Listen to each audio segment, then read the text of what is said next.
We just covered the 3 C's, and we're now going to talk about the element of self-awareness that plays a huge role in your ability to create a leadership space that has real power and influence.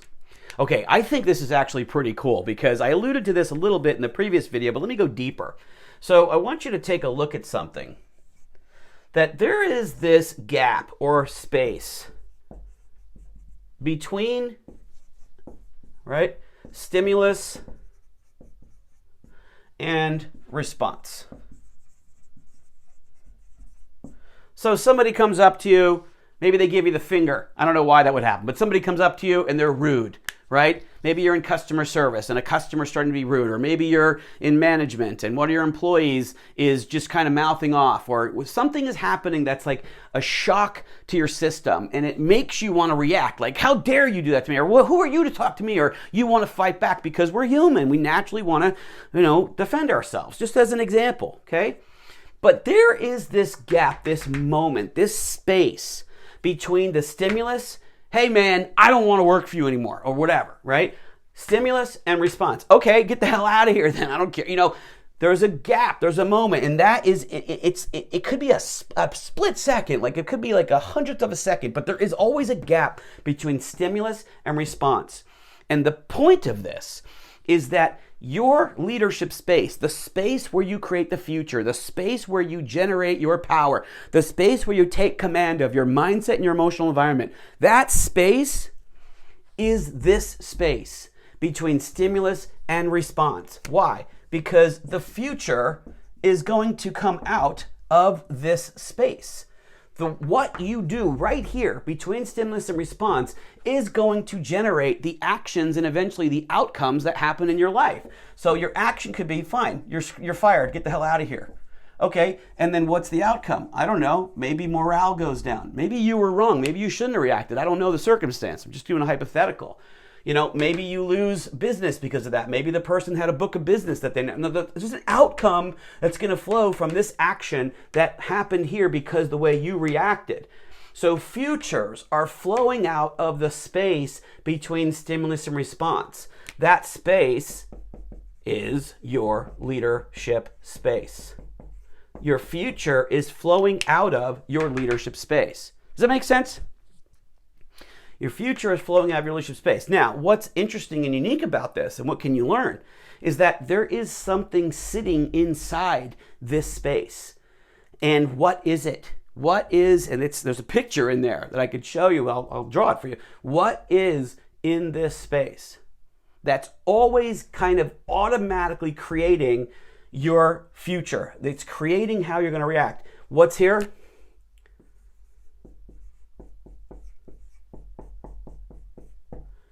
Your mindset. Your mindset is sitting smack dab in the middle of your leadership space. That's where your mindset is. So if your mindset is negative or aggressive or jaded, then when someone gives you a negative stimulus, you're going to respond in a negative way because your mindset's ready to attack, ready to defend, ready to, be a little bit negative or rough. But if you have a positive mindset, right? And you can create that through choice, context, contribution, the 3 C's. If you generally have a positive mindset or a contribution mindset, then when the negative stimulus comes, boom, it's going to shift. You're going to filter that into something much more palatable, and you'll have the power to respond in a way that's going to lead to better actions, better outcomes. And that is the key, to recognize that this spot is the fulcrum of your future. Now, what can you do with this knowledge? Well, what we want to do is we want to bring a level of self-awareness to this place so that we can bring the right mindset to it. You'll see in the next chapter too how your mindset is actually like a filter. There's literally a filter here that is giving you the way you see things. And so let me tell you a quick story, and then we'll move on to chapter 4 where I'll resolve all of this for you and show you how to use the filter. So the story is a real one. It's a real situation that I dealt with, okay? It was a few years ago, but, I as well as being a teacher, I practice law. And so I was on this team of lawyers. It was about 3 or 4 of us, and one of this client had actually come to me. It was through a mutual friend, and he is a doctor, and he said to me, look, I'm not having a lot of good results with this team of lawyers. There's like breakdown in communication. Can you come in and kind of help? I was like, okay, yeah, I'll do my best. And so I got connected to the team, and I let them know that I'm here to be a contribution. I'm here to support. I'm here to take over, and I respect them and I want to learn and help.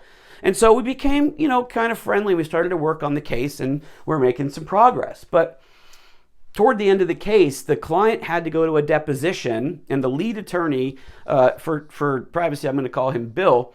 The lead attorney, was doing a deposition prep on the phone, and I'm on the phone listening, and I could tell that as Bill was starting to question the client, that the client was starting to lose his understanding. He didn't really get where it was going, and the clarity was getting fuzzy, and I just knew that I needed to say something. And so I started to talk, but Bill was right in the middle of talking with the client. And so as I started talking, he said, "Brian, stop." And I was like, who the frig are you to tell me to stop? I had an instant reaction, and I was just about to say it. And what I wanted to say wasn't going to be nice, because what I wanted to say was, who the blank are you? I'm the one that came in to fix this whole mess because you're the one that blew it in the first place. So why don't you shut the blank up and I'm taking over, which I really couldn't have taken over because he was the one that was going to go to court. I was kind of, guiding and helping and trying to support the communication loop. So luckily, I understood how this works and had practiced it enough to arrest my thinking in the moment. And the way I did that was I literally practiced self-awareness in that moment, in that gap between stimulus and response. I practiced self-awareness and I saw what was going on. I saw that my mindset, and this is what you'll learn in chapter 4, my mindset is a filter. Okay? The way I see situations is always flowing through a filter. Okay? And in chapter 4, you'll see that it's formed through your judgments, stories, and point of view. And I saw that. The way that you see that is you become the observer. Those of you that have some spiritual training or background in meditation understand this concept of the observer, right? The observer. You're able to watch your own psychology in motion. That's what self-awareness is. Self-awareness is the power to observe your own psychology in action. You can actually step away from it and actually see what's happening. There's